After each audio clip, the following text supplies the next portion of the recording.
Assalamualaikum warahmatullahi wabarakatuh warga Sukaudi semua. Ketemu lagi bareng saya Raden Ruli di Mencekam. Yang kali ini saya akan menceritakan sebuah cerita di tempat tinggal mertua saya.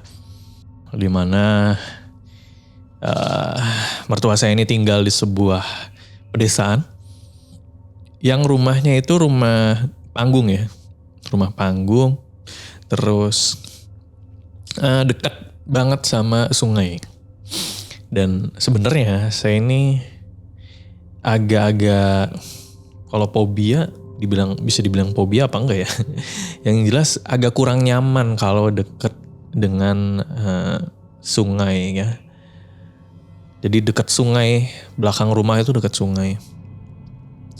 Dan agak kurang nyaman laginya gitu ya. Di tempat tinggal mertua saya nih ada jadi segala macam kegiatan nyuci bahkan sampai buang air tuh masih dilakukan di luar rumah dan itu dilakukan di pinggir sungai gitu.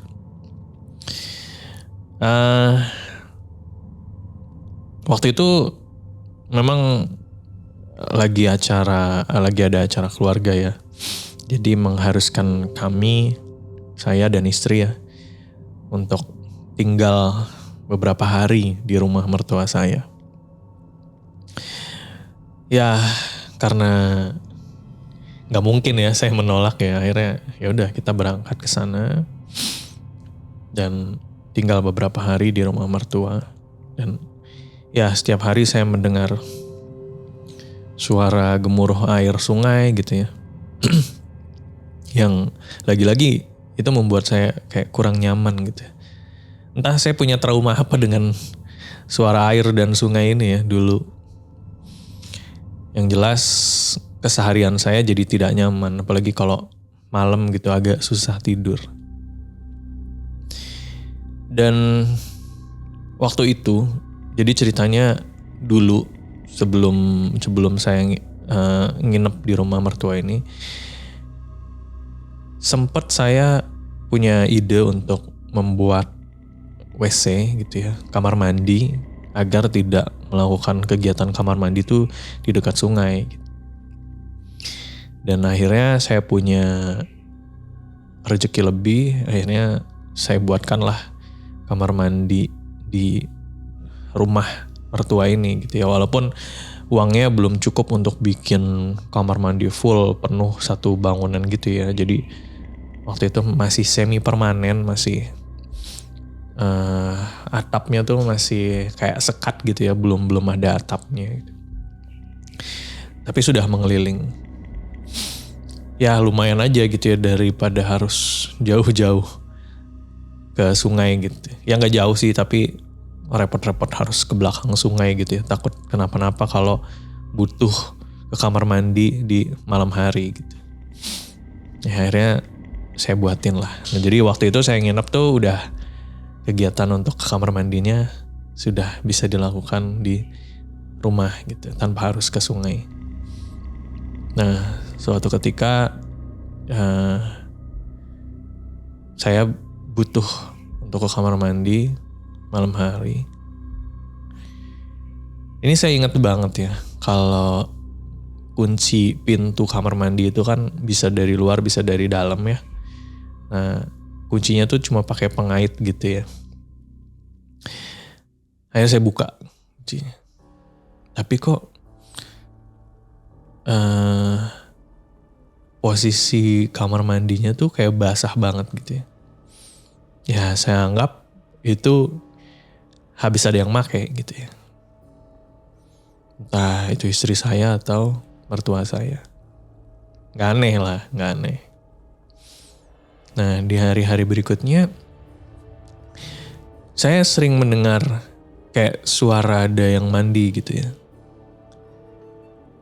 Ya balik lagi mungkin mertua saya mandi malam atau gimana. Sampai suatu hari saya butuh ke WC. Ini hampir tengah malam ya, sekitar jam 10-11. Saya ke kamar mandi. Nah, karena atapnya itu belum full ya, karena masih sekat gitu. Itu saya sebelum masuk, saya bisa ngeliat tuh dari luar kamar mandi ada yang sedang di dalam kamar mandi tapi tidak melakukan aktivitas apa-apa. Hanya kelihatan rambutnya aja gitu, rambut bagian atasnya gitu. Saya nggak bisa ngelihat mukanya. Siapa ya? Istri saya tadi ada di kamar kan.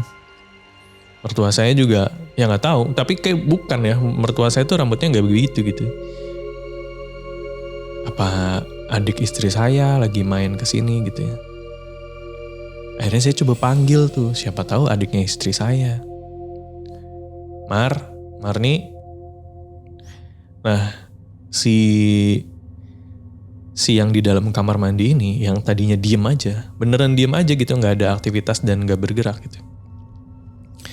Yang tadinya diem aja kayak kaget gitu loh. Sekali lagi ya, saya nggak bisa ngelihat mukanya, cuma bergerak lah gitu, kepalanya gitu, bagian atas rambutnya gitu, bergerak. Terus bukannya kan kalau dia keluar kan berarti ke arah saya gitu ya, mau keluar kamar mandi kan berarti harusnya ke arah saya. Nah itu arahnya ke sana. Jadi kayak ngelewatin tembok cuma bagian sana gitu, bagian belakang rumah gitu. Hah? Terus karena seperti melewati itu dan melintas gitu ya, akhirnya saya buka kamar mandinya dan anehnya kuncinya itu terkuncinya dari luar gitu. Saya yang buka kuncinya gitu. Kan aneh gitu, soalnya orang mandi tapi kenapa yang bukan dikunci dari dalam malah kuncinya dari luar gitu. Akhirnya saya buka kuncinya, saya masuk, si sosok perempuan itu nggak ada. Terus saya karena seperti sekat gitu ya, saya ngintip dari bagian belakang kamar mandinya gitu, yang bagian sana gitu. Saya ngintip, perempuan itu ternyata, jadi harusnya ketika saya ngintip tuh pandangan lurus itu harusnya kelihatan dong perempuan itu. Nah tapi ketika saya ngelihat sambil posisi jinjit gitu ya, si perempuan tuh nggak ada. Nah yang lebih anehnya, perempuan itu saya lihat ke bawah, ada di bawah, dan dia kayak ngesot. Jadi jalannya tuh pakai tangan gitu, ngesot. Ini sosok yang nggak pernah saya lihat sebelumnya, itu baik itu saudara istri saya ataupun saudara-saudaranya atau adiknya gitu. Bukan si Marni ini, beda lagi. Bajunya saya nggak jelas pakai baju apa, yang jelas ya karena malam juga ya, cuma kayak ketutup kain gitu semuanya gitu. Cuma rambutnya aja yang terurai dan dia jalannya beneran ngesot. Saya gemetar. Terus saya sambil merhatiin gitu ya, perempuan itu masuk ke sungai gitu. Dan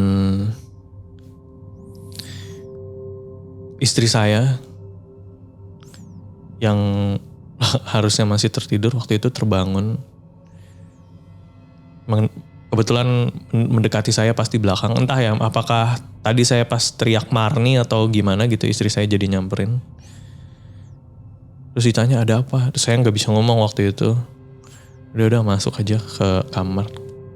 Nah besoknya baru saya ceritain. Dan ternyata memang banyak cerita di kampung tersebut yang katanya si sungai itu katanya punya sosok penunggu seorang perempuan.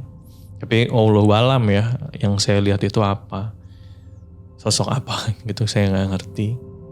Dan ya akhirnya